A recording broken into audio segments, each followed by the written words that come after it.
Bonsoir à tous, bienvenue dans le 7-8 journal sur TV78. Nous sommes le mercredi 14 février. Tout de suite, les titres de cette édition. C'est une voie à contre-courant dans la mobilisation pour la ligne 18. 4 maires des communes de l'Essonne et des Yvelines, dont Manille-et-Hameaux, donnaient une conférence de presse aujourd'hui. Avec des associations, ils réclament une autre desserte du plateau de Saclay, là où est prévu un passage du métro en aérien sur un tronçon de 13 km. Ça ne vous a pas échappé, aujourd'hui c'est la Saint-Valentin. Certains la fêtent, d'autres non. Des villes comme Élancourt ont en tout cas donné les moyens aux amoureux de faire leur déclaration, des messages affichés sur des panneaux lumineux. Et en ce jour de Saint-Valentin, justement, il devait rouvrir au public. Le parc zoologique de Thoiry débutera sa saison ce samedi finalement à cause de la météo. Cette année, les visiteurs pourront découvrir un nouveau pensionnaire, le jeune rhinocéros UNESCO. Deux invités à suivre aussi dans ce journal. Franck Leton, responsable de la communauté Emmaüs de Trappes, qui reprend son activité. Et invité également de ce journal, Anne Cabri, présidente de l'Agence des espaces verts d'Île-de-France. Elle vient nous parler des arbres remarquables. Restez avec nous pour en savoir plus.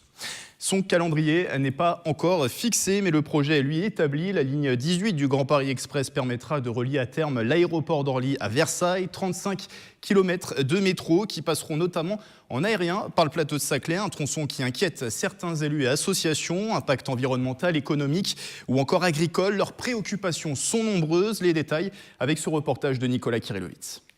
C'est un peu le combat de David contre Goliath. 4 communes et 8 associations du plateau de Saclay opposées ensemble à un projet de plusieurs milliards d'euros porté par l'État et les principaux élus du territoire. Un combat qu'ils mènent principalement depuis la déclaration d'utilité publique de la ligne 18 il y a un an. Lorsque l'on regarde l'enquête publique qui a été menée dans le détail, on s'aperçoit très bien qu'il y a toute une partie de l'enquête publique qui a été, de l'avis des gens qui ont été auditionnés, qui a été écartée ou interprétée. C'est là où on s'aperçoit que la Société du Grand Paris a essayé de masquer l'avis des gens pour faire passer son projet. Trop chère, trop dangereuse pour l'environnement et inefficace pour répondre aux besoins du plateau de Saclay. Élus et associations locaux ont déposé en tout 2 recours devant le Conseil d'État. Leur espoir, se faire entendre sur leurs propositions. Toutes les alternatives qui auraient pu être notamment des transports innovants sous forme de petits véhicules ou des téléphériques, etc., tous ces projets-là, ils ont été étouffés, ils ont été tués dans l'œuf. On a tout privilégié sur la ligne 18. Personne ne connaît véritablement le dossier technique. Or, nous, ce dossier technique, nous l'avons largement étudié et nous savons qu'il y a des possibilités autres qui coûteraient beaucoup moins cher et qui seraient beaucoup plus faciles à mettre en œuvre. Des idées et des projets que les élus du plateau de Saclay pourront présenter lors d'un rendez-vous à Matignon le 22 mars prochain. C'est en mars aussi que le gouvernement doit enfin annoncer le nouveau calendrier du Grand Paris Express.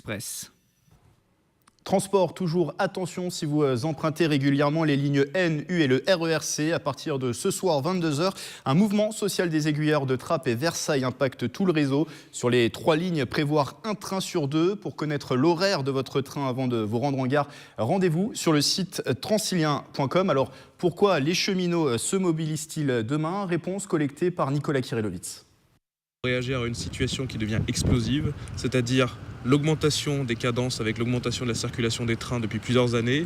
En parallèle de ça, une multiplication des travaux à effectuer sur le réseau Île-de-France pour rattraper le sous-investissement chronique de ces 30 dernières années, ce qui débouche sur l'augmentation considérable de la charge de travail, notamment en ce qui concerne la possibilité d'effectuer des travaux. Et pour toutes ces raisons, ils se mettent donc en grève pour revendiquer d'une part les embauches et les renforts en personnel nécessaires pour effectuer les travaux. Cette situation n'est pas acceptable, donc ils revendiquent aussi le déblocage des salaires. Il n'y a pas de raison qu'il y ait tout qui augmente sauf les salaires. Rappel donc dès ce soir 22h en répercussion d'un mouvement social local, un train sur 2 prévu sur les lignes C, N et U. Les perturbations sont à prévoir jusqu'à vendredi 8h du matin. Restez informés sur transilien.com. Elle était en sommeil depuis juin 2016. La communauté Emmaüs de Trappes reprend ses activités. Réception de dons à nouveau à partir de demain. L'ouverture au public se fera, elle, le 3 mars. Bonsoir Franck Leton. Bonsoir. Vous êtes le responsable de la communauté Emmaüs de Trappes, une communauté présente depuis 1989 dans la ville. Pas d'activité à Trappes pendant près d'1 an et demi. Elle manquait à la ville, cette communauté? Oui, tous les messages que l'on a depuis qu'on a annoncé notre arrivée prochaine, effectivement, nous montrent qu'elle manquait à différents niveaux. Donc, les dons que les gens souhaitent offrir à la communauté et puis le besoin de venir voir un peu ce qui se passe à Emmaüs. Alors, reprendre ces activités, ça représente aussi un soulagement, l'image j'imagine. C'était important de repartir, justement. Ouais. C'est important d'être présent sur le territoire et de pouvoir se connecter à un réseau Emmaüs qui existe de manière importante en Ile-de-France, et sur la France entière aussi. Et il manquait donc à Trappes, puisque ça existait depuis longtemps. Donc cette petite communauté aujourd'hui qui va revivre. Ouais. On va en parler juste dans un instant. Alors si on revient en arrière, pourquoi les activités ont-elles été stoppées pendant 1 an et demi ? Je pense qu'à partir du moment où les choses ne peuvent plus bien fonctionner, se coordonner parmi les acteurs en place, il y avait un problème de gouvernance, il y avait tout un ensemble de choses. On fonctionne avec des bénévoles. Ce n'est pas toujours très simple. Association Loi 1901, les gens doivent montrer toute la bonne volonté, avoir la disponibilité, et il faut renouveler aussi les équipes à un moment donné. Et lorsque ce n'est pas possible, les choses peuvent s'arrêter, comme c'était le cas. Des locaux aussi qui étaient peut-être plus adaptés ? Oui, les locaux n'étaient pas adaptés, donc il a fallu prendre le temps justement de cette interruption pour retravailler un projet en lien aussi avec Emmaüs France, qui est beaucoup intervenu dans la réflexion et aussi dans un soutien économique à remonter ce projet. Comment ça a été possible justement de la réouverture ? Il y a eu un rachat des locaux notamment, je crois. Alors on a racheté des locaux, on a ensuite effectué les travaux nécessaires à l'amélioration de l'outil, et puis voilà, les choses se sont faites tout simplement avec des bénévoles qui se sont mobilisés durant ces 2 ans autour d'une réflexion, et puis des salariés dont je fais partie d'Emmaüs France qui ont apporté à la fois leur expérience et puis aussi leur expertise. Et aujourd'hui ces locaux sont plus fonctionnels du coup ? Ces locaux sont très fonctionnels, oui, c'est un très bel outil de travail. 5 compagnons sont accueillis au sein de la communauté dans une maison à Trappes. Ils vivent dans une maison à Trappes. Si on revient juste sur le principe de compagnon, qui est un principe fondateur pour Emmaüs, rappelons que la première communauté Emmaüs en France a été créée par l'abbé Pierre en 1949. C'était à Neuilly-Plaisance. Qu'est-ce qu'un compagnon ? Alors, le compagnon, c'est une personne exclue qui n'a pas trouvé sa place dans la société et qui revient à Emmaüs ou qui arrive à Emmaüs en étant en capacité de travailler, de participer à l'ensemble des activités proposées, de vivre aussi en groupe et de s'inscrire donc dans un projet global, de solidarité également. Donc le compagnon, c'est une personne qui a vécu différentes ruptures aussi, qui est en marge donc de cette société, je l'ai dit, et qui n'a pas pu travailler, qui n'a pas pu s'inscrire dans cette dynamique-là, et surtout qui n'a pas envie de montrer à quel point il est en difficulté. Il a envie de prouver qu'il est encore utile à cette société, et donc il vient participer avec Emmaüs au travail de récupération, de valorisation des objets. Ouais, ce qu'il vient chercher finalement, c'est se relancer dans cette société ? C'est se relancer, se valoriser, retrouver de la dignité, donc ça c'est important, puis s'inscrire dans un réseau aussi, au même titre que les bénévoles quand ils viennent là, etc. Donc c'est se fondre dans cette société. Et comment va se dérouler son passage au sein de la communauté ? Alors, le compagnon est là autant de temps qu'il le souhaite, ça c'est clair, on n'a pas de durée limite. Soit la personne travaille sur un projet et le redémarre, ou soit elle reste le temps qu'elle le souhaite et travaille avec nous sur la communauté. Donc, les compagnons participent aux activités de récupération, de valorisation, de tri, de vente, voilà. Justement, les dons sont réceptionnés à partir de demain de nouveau à Trappes. Vous récupérez donc ces dons, vous les remettez en état si nécessaire et puis vous les revendez. Qu'est-ce qu'on peut donner à Emmaüs ? Tout. Vous regardez chez vous, vous faites le tour à 360 degrés, vous regardez tout ce qu'il y a, ce sont des choses qui peuvent nous arriver. Voilà, tout simplement, que vous pouvez nous donner à condition qu'elles soient en bon état, qu'elles soient réutilisables. Et bon, certaines choses, même si elles ne fonctionnent pas, comme l'électroménager, sont renvoyées sur des filières qui sont après recyclées, Voilà. Et l'argent récolté par ces dons, ils vont servir à quoi ? À financer des actions sur le territoire, sur le local ? C'est vraiment une bonne question parce qu'on nous le demande souvent. Donc l'argent sert d'abord à financer cette structure, parce qu'on vit sans subvention, on ne vit que de notre travail. Ça, c'est une volonté et même la philosophie d'Emmaüs, des communautés Emmaüs. Ensuite, on alimente aussi tout un réseau de solidarité locale. À partir du moment où les travailleurs sociaux nous sollicitent pour remeubler des familles, pour soutenir des familles en difficulté, donc là on intervient avec du mobilier ou tout simplement financièrement. On paye des cotisations aussi à Emmaüs France pour alimenter le réseau national et les difficultés qu'il y a au national, voire international aussi. Voilà, donc cet argent sert à tout ça. Dernière chose, là, on reprend ses activités, Emmaüs reprend ses activités à Trappes. Quels sont les premiers objectifs dans les premiers mois de cette reprise d'activité ? Alors d'abord se faire connaître la communauté, pouvoir justement accueillir le maximum de personnes qui viennent visiter cette communauté, découvrir ce qu'est le mouvement Emmaüs. Et puis il y a un objectif financier derrière, il faut pérenniser cette structure et développer l'accueil d'autres compagnons aujourd'hui qui sont à la rue, qui nous attendent. L'objectif c'est 10 à terme, c'est ça? L'objectif, ça serait 20. Une communauté comme celle-ci peut à terme accueillir 20 compagnons, mais dans un premier temps, on ira vers un autre groupe de 5 prochainement. Je le souhaite en tout cas. Merci Franck Leton d'avoir été avec nous, responsable de la communauté Emmaüs à Trappes. Elle reprend ses activités, réception des dons à nouveau à partir de demain, ouverture de la salle de vente prévue le 3 mars. Emmaüs à Trappes qui sera ouvert les mercredis et samedis. Plus d'informations sur le site internet de la communauté qui s'affiche en bas de l'écran. On reste à Trappes où l'enseigne Lidl cherche à s'implanter avenue des Frères Lumière. Une arrivée mal perçue par les villes de Trappes justement et aussi de Montigny-le-Bretonneux. Elles font front commun pour s'opposer à l'installation du magasin. Le lieu choisi est à proximité de zones commerciales. L'ouverture pourrait nuire au commerce de proximité d'après les deux communes. Le projet enfin ne serait pas conforme à la réglementation selon Trappes car situé en zone d'activité. Des messages romantiques et même des déclarations d'amour. Les panneaux municipaux de nombreuses communes étaient à l'heure de la Saint-Valentin aujourd'hui mercredi. Reportage dans les rues yvelinoises à la rencontre de ces anonymes et qui n'hésitent pas à partager leur bonheur. Un sujet de Michael Elmidoro et de Wilfried Richy.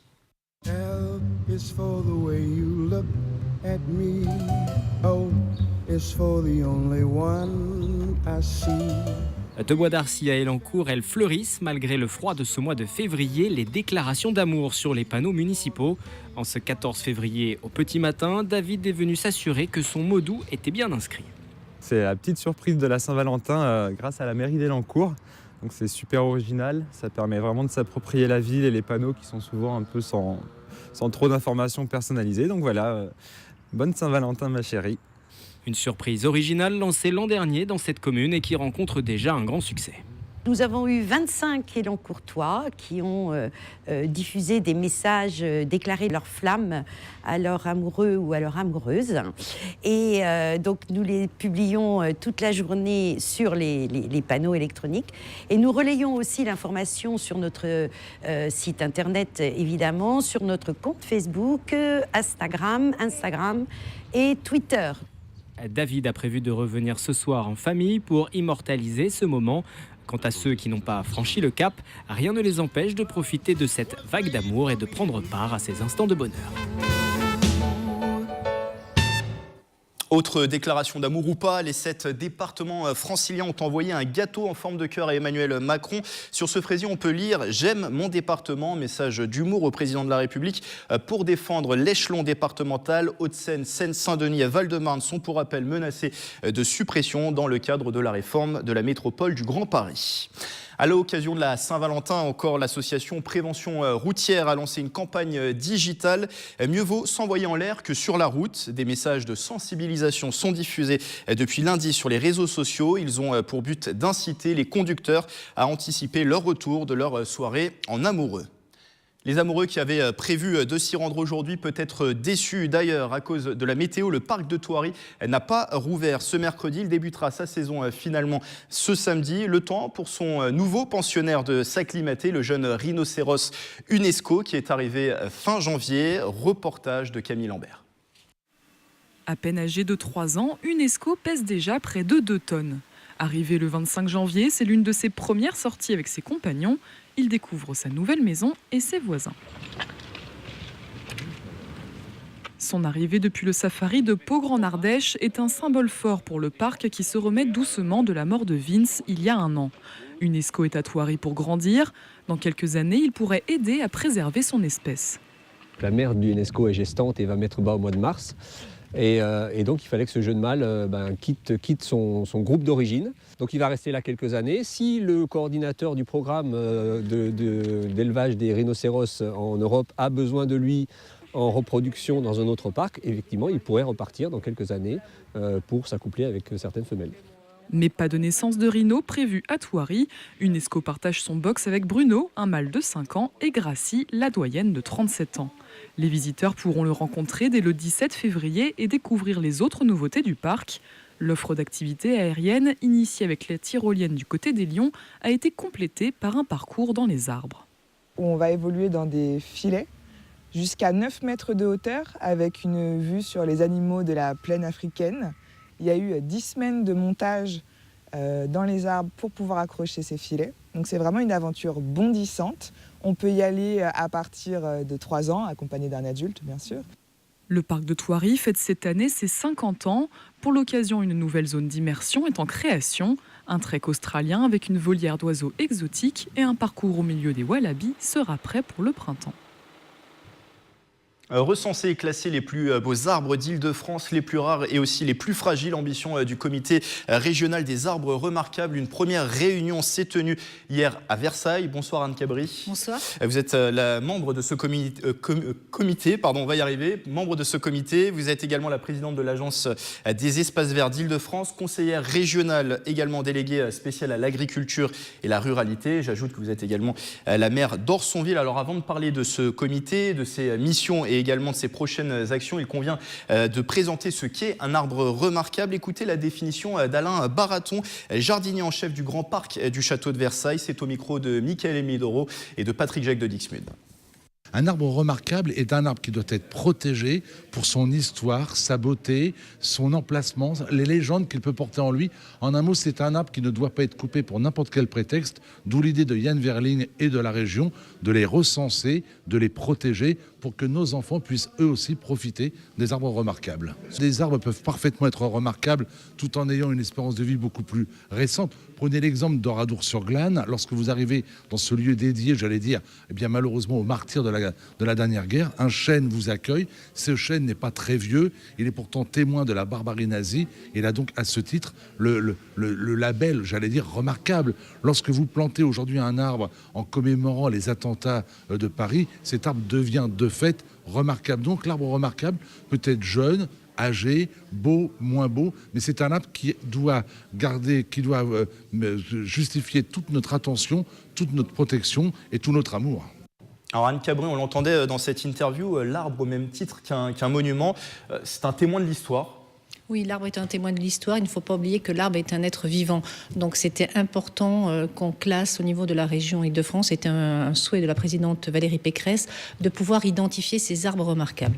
Sur l'Île-de-France, des arbres de toute beauté, notamment dans les Yvelines. Je pense notamment à un sophora dans le petit Trianon qui a été planté sous Louis XV. Il y a aussi un platane à Versailles qui a été planté pendant la Révolution française. Oui, c'est une histoire comme ça. Quand les gens se promènent, se rendent compte que l'arbre peut être très âgé et amène son histoire, C'est ce que disait Alain Baraton hier dans le comité. C'est qu'au-delà de l'arbre remarquable, c'est subjectif parce qu'on va trouver que cet arbre est remarquable parce qu'on a une histoire avec cet arbre. Mais sinon, souvent, c'est un rappel à l'histoire.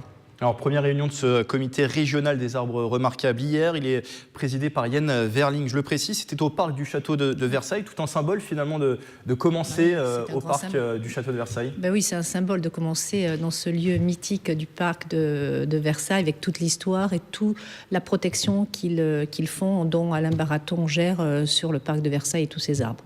Donc c'était une volonté de commencer dans un endroit mythique et en plus dans un endroit des Yvelines, donc ça nous tenait à cœur. Donc ça y est, ce comité régional lancé, quels sont les objectifs ? Alors les objectifs, la mission qui a été confiée à Yann Verling était de faire un inventaire de tous les arbres remarquables en Île-de-France et donc de se servir de ce qui existe déjà. Donc hier au comité de pilotage, il y avait des associations qui ont déjà fait un travail, il y avait le CAE de la Seine-et-Marne, il y avait également l'Office national des forêts qui ont déjà travaillé depuis 20 ans pour certains. Donc on va travailler sur tout cet inventaire afin de classifier et à terme de pouvoir permettre aux Franciliens, quand ils se promènent dans une forêt, dans un parc, d'identifier un arbre et remettre, comme je dis souvent, remettre l'arbre au cœur de la forêt parce qu'on ne connaît plus nos forêts et j'espère que l'identification de ces arbres remarquables permettra aux Franciliens d'adopter, de se réadopter à la forêt francilienne. Donc finalement hier, cette première réunion, qu'est-ce qui s'est dit ? C'était les premières ébauches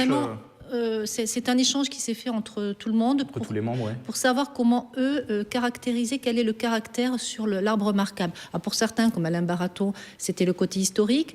Pour d'autres, c'était le coup de cœur. Pour d'autres, c'était la dimension de l'arbre. Donc voilà, on a échangé, ça nous a permis de voir plusieurs idées. Et le but maintenant, c'est de travailler et de lancer la deuxième étape de ce comité, qui sera un peu de lancer les grandes lignes et de savoir comment on va définir cet arbre remarquable. Si on regarde la composition de ce comité, il y a des experts publics, il y a également des associatifs. On y ajoute Alain Baraton, on en discutait, le jardinier en chef du parc du château de Versailles. C'est une force qu'il y ait une diversité finalement d'interlocuteurs? Oui, c'est une force parce que chacun avec leur sensibilité, leur vécu, de permettre d'avoir... Il y a l'association Arbre qui est au niveau national reconnue, où ils ont labellisé depuis 20 ans, je crois c'est 500 arbres. Donc sur 20 ans, c'est pas énorme, oui. Mais ils ont une connaissance.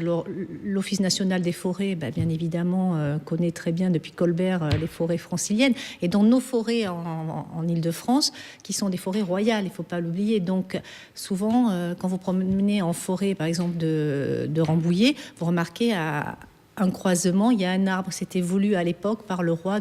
Donc on se promène, on a cette histoire-là. Donc on a des experts autour de la table qui nous amènent leur technicité et leur vécu. On rappelle que ce comité a été lancé dans le cadre aussi du plan vert de la région Île-de-France. Pourquoi c'est important pour la région de protéger ces arbres? Ah oui, c'est important. La présidente Valérie Pécresse, pendant sa campagne, s'est vraiment rendue compte qu'on ne connaissait pas notre forêt et nos arbres. Donc le plan vert, c'est revégétaliser l'Île-de-France. 500 hectares d'ici 2021. Et donc, elle se sert bien sûr de l'Agence des espaces verts, qui est le bras armé de la région sur tout ce qui est forêt, parce qu'on gère 10 000 hectares de forêt en Île-de-France. Donc, c'était important parce que, comme je vous disais tout à l'heure, il faut que les Franciliens puissent revenir en forêt, en zone périurbaine comme en zone rurale. Et par cette identification, ce label, parce qu'à terme, ça serait d'essayer de labelliser et que l'Île-de-France soit vraiment la première région qui lance ce label. Et également, ce que souhaiterait la présidente de région, Valérie Pécresse, c'est qu'on ait un statut de l'arbre. Un statut de l'arbre équivalent également au site classé, où un site classé est protégé. Mais attention, la protection de l'arbre ne veut pas dire non plus qu'on n'a pas une vision économique sur la forêt. Parce que c'est ce que je disais hier dans le comité, il ne faut pas mettre notre forêt sous cloche, il faut l'exploiter, mais il faut qu'elle soit remarquable sur certains arbres, mais également l'exploiter. Donc il y a vraiment une limite très fragile. Il nous reste moins d'une minute. Dernière chose sur le calendrier là, pour ce comité. D'autres réunions prévues dans les prochains mois? D'ici le mois de mai-juin, on va se réunir pour rediscuter vraiment sur le label et les critères. Et merci Anne Cabri d'avoir été avec nous, membre du comité régional des arbres remarquables, présidente de l'Agence des espaces verts d'Île-de-France. Et pour en savoir plus sur les arbres remarquables, je vous invite, vous en parliez tout à l'heure, à vous rendre sur le site de l'association Arbre qui travaille depuis plusieurs années sur cette thématique. Culture, pour refermer ce journal, Benjamin Flao est qualifié comme l'un des dessinateurs les plus talentueux de sa génération. Il dessine depuis l'enfance. Son oncle dit de lui d'ailleurs qu'il est un homme crayon. L'artiste expose actuellement à l'espace Philippe Noiret au Clé-sous-Bois. Rencontre avec Mélanie Poquet et Nicolas Dandry. Naïm, orphelin, et Günther, marin hollandais, les deux personnages principaux de Benjamin Flao.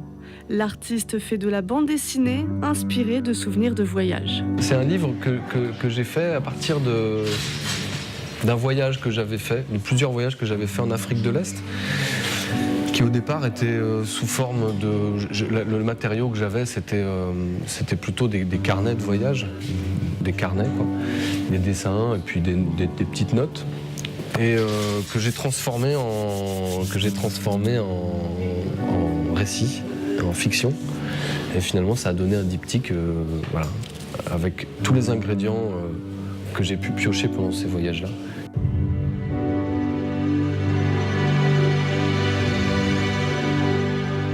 L'Afrique et la mer, pour ce Nantais de naissance, le Grand Bleu est une source d'inspiration. Ce qui est assez frappant dans ces pays d'Afrique, c'est qu'il y a des choses qui sont restées immuables, en tout cas des choses qui existaient encore chez nous il y a 100 ans et qui ont disparu, qu'on retrouve dans les musées. Et chez eux, c'est encore bien vivant, quoi. Bon, c'est pas vraiment un garage, c'est pas vraiment... Il y a un peu de bazar, il y a des choses qu'on voit pas trop bien. Voilà, mais mes rêves sont un peu faits de ça. Benjamin Flao dessine depuis l'enfance. Aux histoires vraies se mêlent les rêves et une vie à double facette. Moi, j'ai un peu de vie, c'est-à-dire que j'ai une vie qui se passe à l'extérieur, ou par exemple qui me fait voyager, qui me permet d'aller me promener, donc en Afrique par exemple, et puis j'ai une vie intérieure qui est par exemple mes rêves. Alors là, je parle de l'aspect graphique surtout, puisqu'il s'agit d'une expo de dessin. Voyageur au long cours, il placarde ses dessins sur des murs le temps d'une exposition avant de repartir vers de nouveaux rêves. C'est la fin de ce journal. Un rappel avant de se quitter. Dès ce soir, 22h, en répercussion d'un mouvement social local, un train sur deux est prévu sur les lignes C, N et U. Les perturbations sont à prévoir jusqu'à vendredi 8h du matin. Vous pouvez rester informé sur le site transilien.com. Cette édition, vous pouvez la revoir bien sûr sur notre site internet et notre application mobile TV78. Très bonne soirée à tous.